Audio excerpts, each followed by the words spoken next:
startups is the place where actually talent, ideas, they meet a ground that everything is possible. But what happens if it's not enough in order to become the next startup capital? On the other hand, if Europe was a startup, investors would tell it to actually pivot. So how are we going to make Europe a better place for startups? For that discussion, I would call on stage Mike Butcher, editor-at-large at TechCrunch, which is going to be our moderator. Mike, we are welcome you on stage. Come on.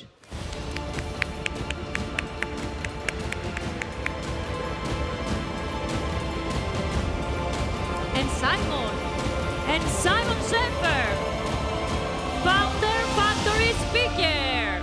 Simon, Thank the you. stage is yours. Okay. Thank you. Have a seat. You can interrogate him about Thank you very Panathēnea. much. Good morning, everybody. If you would like to make your way out if you're leaving, but otherwise, let's stay and get engaged with the conversation. It's a pleasure to be here. My name is Mike Butcher. I'm editor-at-large of TechCrunch. TechCrunch has about 10 million readers a month, based out of San Francisco, London, and New York. And I'm delighted to be here at this inaugural festival. I'm very, very excited to see what's happening in the Greek technology ecosystem and the wider region. And we're going to be talking very much about what's going on in Europe, where it's heading right now. And obviously, one of the big hot topics right now, 2025, Trump has decided to start to decouple from large swathes of the planet. America seems to be floating off into the Atlantic as it is.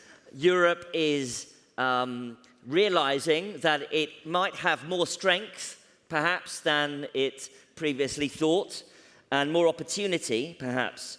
The question is, though, is that the engine of innovation, as we all know today, is technology. The engine of society, in fact, is becoming technology. So how can Europe compete? And I'm delighted to be joined here today by Simon Schaefer, who is an entrepreneur, an investor, a builder of ecosystems around Europe. He's done that in Berlin, he's done it in Portugal, in Lisbon, and he's also going to perhaps talk to us a little bit about his thoughts about Athens and Greece. But also he's now, Simon, you're now co-organizing an initiative called EU Inc. Now, first of all, Inc. is an American word, so you immediately fail at that first hurdle. But let's just get it out of the way first and hear what EU Inc. actually is. Yeah, sure. Well, thanks for having me. This is fantastic. Really happy to be here. And I think it's an important moment for Europe. Greece, Athens, I think the whole 9 yards, this is going to be so exciting. And it's so amazing to be here and see this room alive and active. So when we looked at startup and lobbying for startups in the past 10 years, startups have always been good news. How many millions you've raised, how many jobs you've created. And someone very smart in the Berlaymont, which is the building of the commission, once told me, that doesn't get you any political attention. Bad news does. And I think we can argue that 3 severe things have happened. Just make your mic go up a bit. I don't know about, oh, wow. Better. Yeah. 3 severe things have happened. There's obviously a war on our border in the east, which is very technological driven. The brutal invasion of Ukraine by Russia. Yep. Which is insanely technological driven. I mean, we all see this every day. Mario Draghi and Letta were releasing a report on the status of the digital single market and on what's going on in the competitiveness of Europe. And this was the first time that innovation and the innovation economy became top of the agenda with the President of the Commission, Mrs. von der Leyen, together with sustainability. And this is news because finally there's urgency in the room. And when we saw that and when I read that, I felt like 10 years of lobbying finally got us somewhere. And Andreas reached out to me around the EU Inc. So this is Andreas Klinger, who's a serial entrepreneur and investor, and he wants to do something about it. Correct. And knew that we've been working on lobby things for the Commission for some time, and there's a very simple thing that is a catch-all problem. If you're raising money in a smaller country of Europe, not in the big 3, and you want to raise money from someone that's not from the same country, an angel investor invests 50K, if you invest other people's money into a startup, you have to know every legal challenge that that country has or might have, taxation, corporate law, labor law, before you can invest that money. Well, of course, the simple answer, of course, in the old days, was to just launch a UK limited company. Brexit. The UK still remains one of the choice locations for European startups, does it not? Yes, but here's the interesting thing. All corporate law in the world, including Delaware Inc., is from before the internet. How's that supposed to regulate innovation? So the optimization potential is super obvious. We don't, I mean, if you take 9 out of 10 companies fail, yet our corporate law is 100% targeted on success. Insolvency is a problem you don't want to have. You don't want to ever try to close a company. It takes longer than opening it. Well, I mean, there was a time when, in the old days when if a German entrepreneur would be fined 25,000 euros or Deutschmarks if he or she failed the company personally. But now lots of company law in Europe is you know, you can file for Chapter 11, you can go into bankruptcy procedures. It's not perfect, but it's still not perfect, but it's workable sometimes. But I mean, what I want to know from you really is, what's the step change that an EU Inc. or Delaware style or limited company structure across Europe would be why would it be the game changer that you say it would be? The hurdles that you take away from, or the barriers of entry you take away. Imagine you would log on to a website and you start a company by wiring 100 euros to Stripe.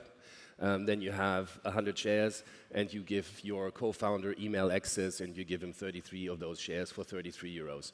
Then you invite an investor with a template that gives you a safe, investable, convertible note. You invite an investor that has shown willingness to be an angel and you send him that and he signs up for it online, wires the money, and your investment is done.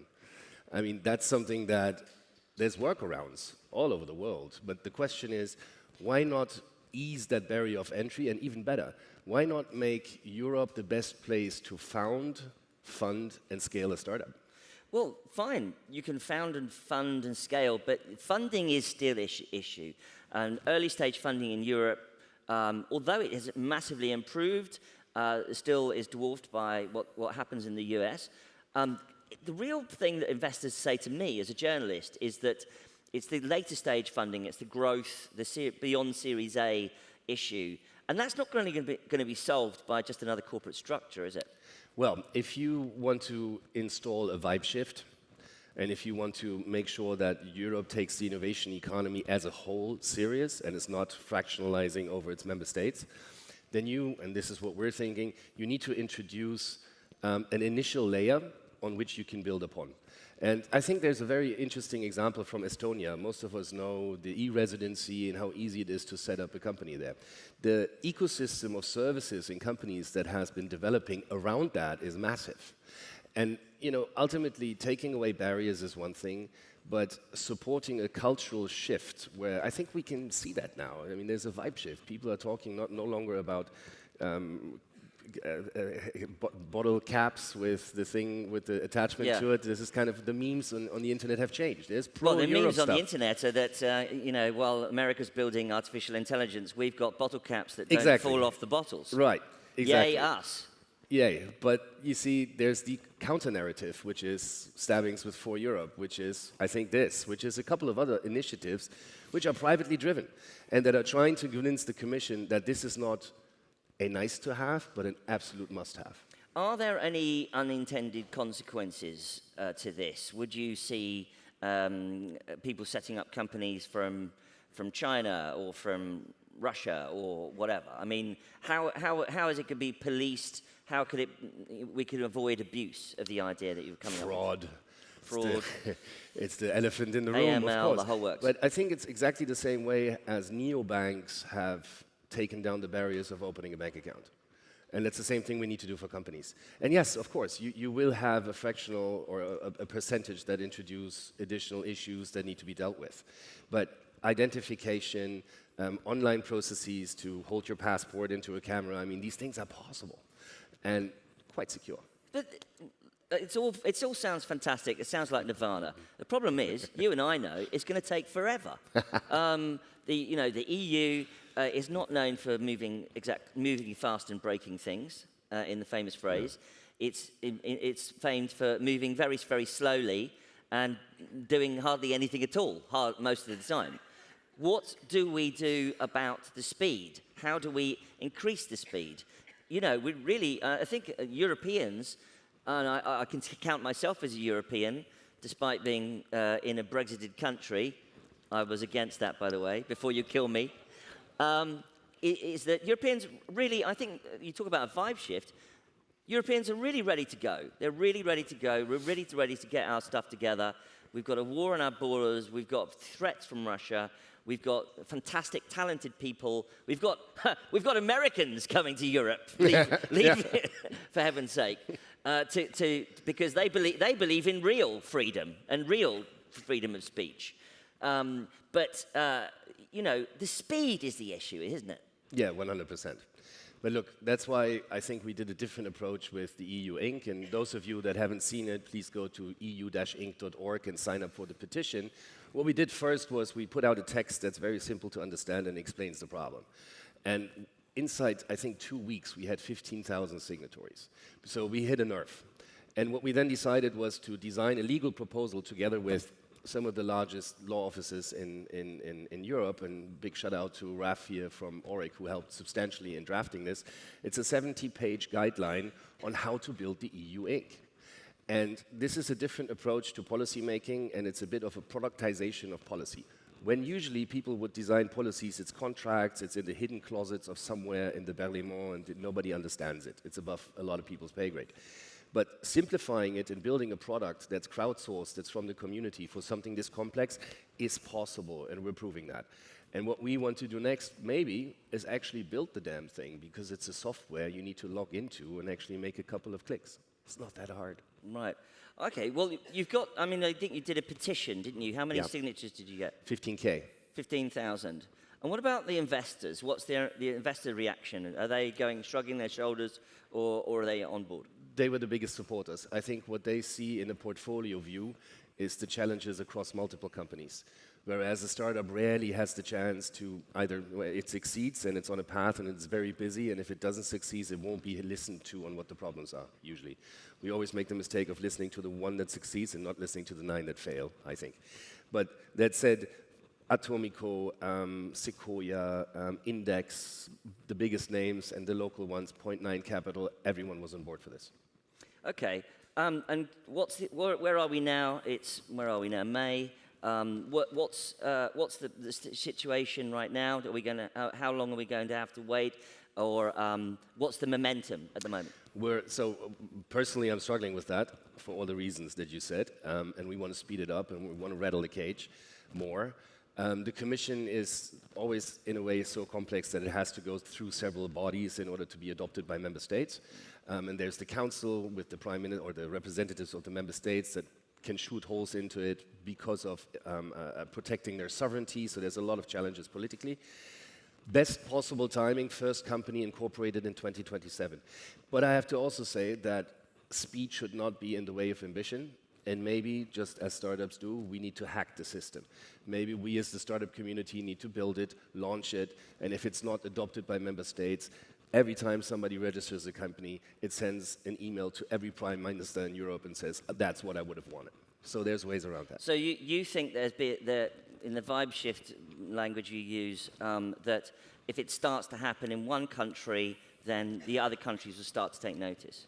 I think there's a FOMO component to this, because ultimately, if the due diligence of an investor is done as soon as that system is used, and there's no more constraints on investing, it's a simple click and a wire transfer, then that simplification will make everyone use it. Right. And do you want people here to get involved, or what's the best way of getting involved? Sign the petition and lobby with your local government to support it. So we're building an ambassadors program at the moment, where we want national champions, thought leaders, people that are engaged already with policy, people in media, to actually talk to their government and make sure that they agree that this is a priority when it comes to the council.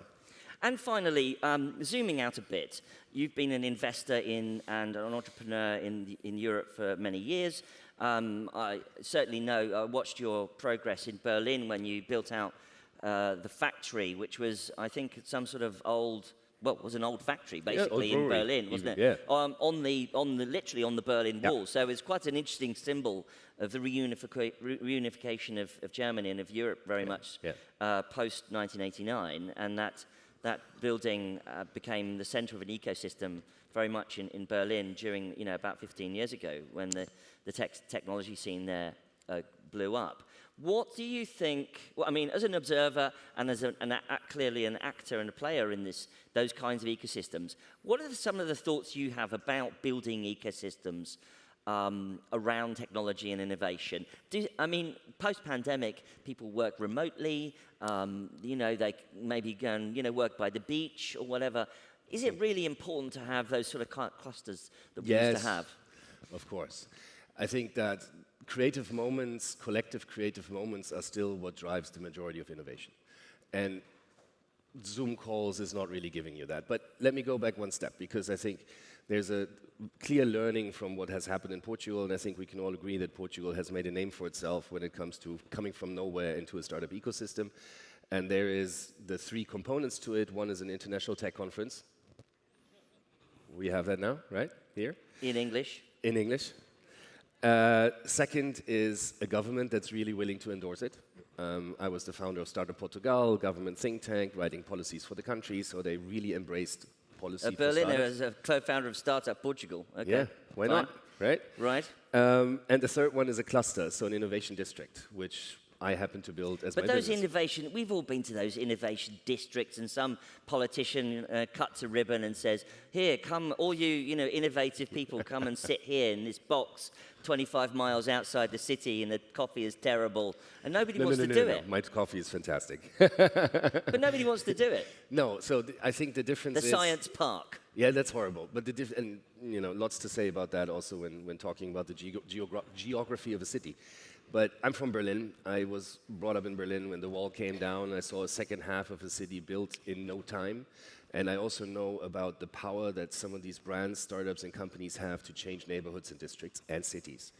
And I think one of the key learnings why everybody was like, why are you taking pictures with all these politicians always, Simon? What's up with that? What do they give you back? And I think what's very relevant is that all of this is always between people and not between companies. So it's super important to have a place where entrepreneurship is tangible, where you can go and meet people that actually do it. One anecdote, Sigmar Gabriel, Vice Chancellor of Germany, standing on the rooftop looking at a bunch of startups, asking me, Simon, don't you think we should destroy Google? It's like, no, because most of them wouldn't be able to operate, right? So, and I think that that's a knowledge gap. That's not, everyone's in favor of the David against Goliath, but it's a knowledge gap to really be able to understand how entrepreneurship works. And unfortunately, it's digital, so but very untangible. Just quickly, to come back on that, we all know that innovation district or whatever, the property prices go crazy, and then the bankers move in and all the creative people leave. Well, that's the gentrification play, and it needs to be moderation. And that's a regulatory task. Right. So I would argue that, and this is what we've done in Lisbon, we've worked extensively So with free the housing mayor. for engineers and entrepreneurs. Why not? Why not? I agree. Does everyone agree? Great. Brilliant. Well, Simon, it's been fantastic to talk to you, and I look forward to meeting many of you during the conference. And have a great time, everyone. And from me, Mike Butcher, thanks very much, and we'll see you later. Thank you.